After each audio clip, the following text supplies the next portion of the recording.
Tonight on CFTK-TV News, BC's River Forecast Centre had some changes in their flood map. BC Premier David Eby gave an update on Terrace's new hospital, and Eby made a different announcement in Terrace about his economic development plans.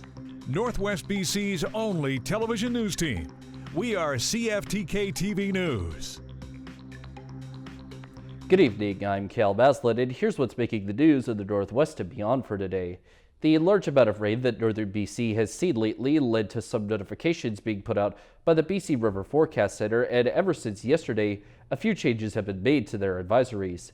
Namely, the flood watches that were in place for both the Kitimat-Kamano as well as the King Cum subbasins have been downgraded to high stream flow advisories, while the Kitsum-Kalem subbasin is now dealing with a flood watch of its own, while the other northern high stream flow advisories and the Telkwa River flood warning remain the same, and the highway going into Gingolk is open to single-lane alternating traffic.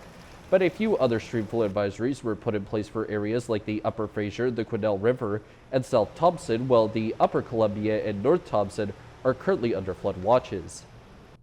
Premier David Eby was in Terrace yesterday to give an update on the new Terrace Hospital. CFTK's Jaylene Matthews was on site to discover more about the announcement. It was a wet visit for the Premier as he stopped in Terrace Tuesday to update folks on the new hospital. In the exciting news today, you can see behind me the beautiful new hospital here in Terrace, which will be the regional hospital, is going to be opening to patients this November. Former Mayor Carol Leclerc said she was elated to finally see the efforts come to fruition. So gratitude is a big word that comes from me. It just feels very actually emotional today to finally see that we have the efforts of the councils, the First Nations coming together to make sure that the Northwest is in a better place with a brand new hospital. Eby did address the dire local need for housing. We know we've got a lot more work to do. You know, there are two pieces of what we're seeing in Terrace, in my opinion, based on what I've heard from people in the community. One is obviously just the straight up the need for housing. There's a huge need for housing in Terrace. This is a hub for all of the resource jobs in the community. Lots of people who are working off on sites, they make their homes in Terrace. There's a huge demand for housing. We've got to help the city meet that demand. There's also all the aspects of mental health and addiction and other challenges that Terrace is facing, having to deal with those big city problems with a more limited service space. So making sure those services are here in this hospital, and Seven Sisters is part of that. But it's not the whole story, and we're going to have to keep working with these communities to address these issues. For CFTK News, I'm Jaylene Matthews. Eby also made another announcement about the economic development plans in Terrace that his party is to do if they are elected in the upcoming provincial election. Over to Damian Smith now with more on that information. After arriving in Terrace to brief the public about delivering hospitals across BC, Premier David Eby followed up with updates about the Northwest's economic development. He disclosed that if he is re-elected for the upcoming October provincial election, he will guarantee permit review timelines for resource companies and will partner with unions that certify mining to deliver training, among other things. To take advantage of this opportunity, both the resources that it'll provide to our province, the employment that it's going to provide to our people, and the opportunity that it's going to provide in communities like Terrace, we need to make sure that we're doing everything possible to deliver a proposed project and turn it into a real project on the ground, providing all of those benefits. The Resource Benefits Agreement was also a topic of discussion, with Terrace Mayor Sean Buyatash explaining which areas are to be improved upon. It may sound insignificant in bigger communities, but this is a big deal in our community. And to continue to be able to do this work, to improve our community, fix things like our sewage outflow, repair roads, and we've got situations where hills are eroding that we need this kind of money to fix those things. It'd be nice to do a little bit of work in our downtown core to spruce that up. We haven't quite sorted all those things out, but this is a massive need in Northwest BC. And we hope that we're going to be able to continue on this work and carry this on just like they have in the Peace Region beyond 5 years. But we are very appreciative of this 5-year commitment and very grateful, and look forward to the work that we can do with that. Vanderhoof Mayor Kevin Moutre also made an appearance, reassuring his town's now stable local economy. The other thing with resource communities is you have that up and down boom and bust cycle that tends to happen, and having this dependable money for at least 5 years will give us the ability to plan ahead and know even in tough times we can keep going with that critical infrastructure that needs upgrading. And Eby and his party made it clear that they are to continue to work with the Indigenous community whenever resource expansion becomes a possibility, and went after Conservative candidate John Rustad and his policies. It is troubling and risky that he wants to rip up legislation that recognizes the rights of Indigenous people in this province and wants to go back to battle with Indigenous people and is running openly racist candidates against Indigenous people. Because if he wants to get deals done, if he wants to do work in this province on the land, it's pretty clear what the path forward is. His partnership with Indigenous people is just not, it's protected by the Constitution. It's not up for debate. It's how you do that work, and I assure you that ripping up agreements is not part of it. Today, you're not going to build a mine without some support, consent from First Nations people. We were raised to steward the lands. We're not going to change. And so the work that's been done to date with the NDP party, including things like the new consent agreement, is the direction that we are going in for mining development today. From Terrace, I'm Damian Smith.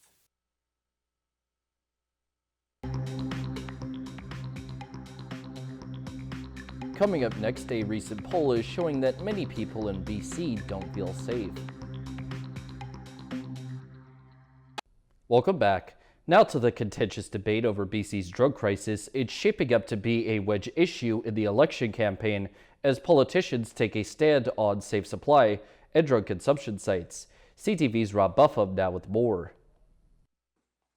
Lisa Lapointe, a well-known advocate for safer drug supply, came out swinging against both the NDP and BC Conservatives' plans to expand involuntary care. We need to be very careful before we jump off this involuntary care cliff as the answer to this very complex public health emergency. The former chief coroner was speaking in support of the BC Greens toxic drug crisis platform, one that promotes expanding access to safer supply, collecting data on treatment efficacy, and exploring Lapointe's recommended use of non-prescribed drugs like cocaine, but in a regulated way. Political cowardice is costing too many lives by preventing action and investments in the evidence-based policies that will save people's lives. Lapointe said Eby's announcement to expand involuntary care, something Rustad did earlier, and a move Eby made following high-profile attacks in downtown Vancouver and a growing public concern about street crime, suggest he's making healthcare decisions based on polling. There's no evidence that involuntary care for people suffering from substance use disorder is effective. Eby rejected Lapointe's claims, citing the expert they'd hired to advise on the crisis. I mean, that's just simply not true. We have hired an expert in psychiatry. He lectures at Harvard, at UBC, on the incredibly challenging population of patients. Rustad pledged last weekend to close all supervised consumption sites, replacing them with treatment and recovery centers. Lapointe, who served as BC's chief coroner for 13 years, gave the Greens and Firstenow her resounding endorsement and said Rustad isn't an expert and his plans were potentially very dangerous. We need to bring an end to this nonsense, to decriminalization and safe supply. We need to get to a place in British Columbia where we've got a heavy focus on recovery and that side of things. Lapointe, a coroner oftentimes frustrated by government inaction, disagrees, citing a death rate from overdoses that's the lowest it's been since 2020, but one that's still devastatingly too high. Public safety is also a hot issue for voters. A new poll finds exactly half of British Columbians don't feel safe in their own communities. CTV's Ben Milger on whether the perception of rising crime is actually a reality. Nobody wants to walk past a crime scene in their neighborhood. It's a trend many people think is on the rise. Is crime worse now than it was, say, 4 years ago? I think it's worse than the actual numbers. Partnering with polling firm Research Co., Save Our Streets surveyed 1,200 people across BC on issues of public safety. 55% feel criminal activity has increased in their communities in the past 4 years. 50% fear for their safety.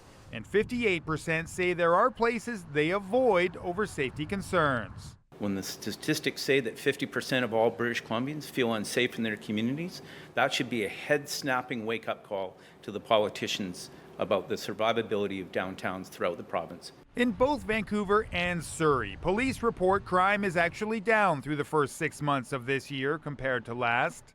Unfortunately, crime is very, very underreported, and the stats right now, particularly in Surrey, show that many aspects of crime are down. We know, in fact, that that is not the case. But are crime reporting rates actually down? They have been stable over this past while. We don't have anything to suggest otherwise. SFU criminologist Martin Anderson says crime has always been underreported, so that shouldn't impact the trends. He says over the past decade, crime stats have ticked up, but not significantly. Not according to Stats Canada, not according to VPD website. There has been a shift into poorer areas within the city when it comes to violence. So we're seeing upticks in the poorer areas, the ones that have been hit hardest by any shrink in the economy. For voters casting their ballots with public safety in mind, the difference between perception and reality may not matter. Ben Milger, CTV News, Vancouver. Metro Vancouver grain terminal workers are now on strike. They walked off the job and have brought tens of millions of dollars of exports to a standstill. CTV's Regan Hasegawa has the latest from the picket line. This strike could be a major blow to both the food supply chain and our economy. And that's because more than half of all Canadian-grown grain goes through Metro Vancouver terminals. Canada is the third largest exporter of wheat in the world, and wheat represents about 20% of all calories consumed around the world. So it's a big deal. The job action could potentially cost $35 million a day in lost exports. These companies are some of the largest, most profitable companies in the world, and they are earning huge money off Canadian resources, and it's important that Canadians have good jobs that they can rely upon to feed their families. Wages, pensions, benefits, and scheduling are sticking points. Both sides are accusing each other of dragging their feet. The employers have offered 5%, 4%, 4%, and 3% over the next 4 years of increases. That would put a janitor, which is the lowest paid worker in a terminal, at $50 an hour. And it's farmers being held hostage during this dispute. They're in the middle of a harvest and need to get their products to market. If Ottawa has a conscience, it will intervene. Because he believes the food supply chain should be an essential service. The Labour Minister says both sides are at the table with a federal mediator, but has not said if he will step in. Experts say if the strike lasts more than a week, consumers could be hit by higher prices and empty shelves. Regan Hasegawa, CTV News, Vancouver. Turning to tonight's weather, the North Coast will be home to a chance of showers plus a low at 9 degrees. The Terrace area should end up seeing some showers of its own as well as a high of 6 degrees. And the Bulkley Valley and Lakes District will get a chance of showers of its own while the low drops to -2 degrees. On the North Coast, the week for them might get a few flashes of sun, but outside of that, the forecast calls for lots of rain and clouds as the high shifts from 11 to 14 degrees. In the Terrace area, the next week or so should see mostly clouds and rain, but possibly some sun as well, while their high bounces between 10 and 13 degrees. And in the Bulkley Valley and Lakes District, the upcoming week will start with some rainy days, get some purely sunny days, and after that then go right back to rain as their high jumps between 10 and 14 degrees. Checking out the highways now, visit Drive BC for the latest and up-to-date conditions, and as always, drive safe out there. On Highway 16, there is water pooling, bridge maintenance, other maintenance, utility work, construction work, line painting, fog patches, paving operations, and the Usk Ferry is out of service due to the low river level. Highway 118 has some fog patches. Highway 37 has some maintenance, roadside brushing, and water pooling. 37A has ditching. Some construction work, water pooling, and a mudslide is on the Nishka Highway. And this is what the roads were looking like this afternoon around the region from the view of the province's highway cams.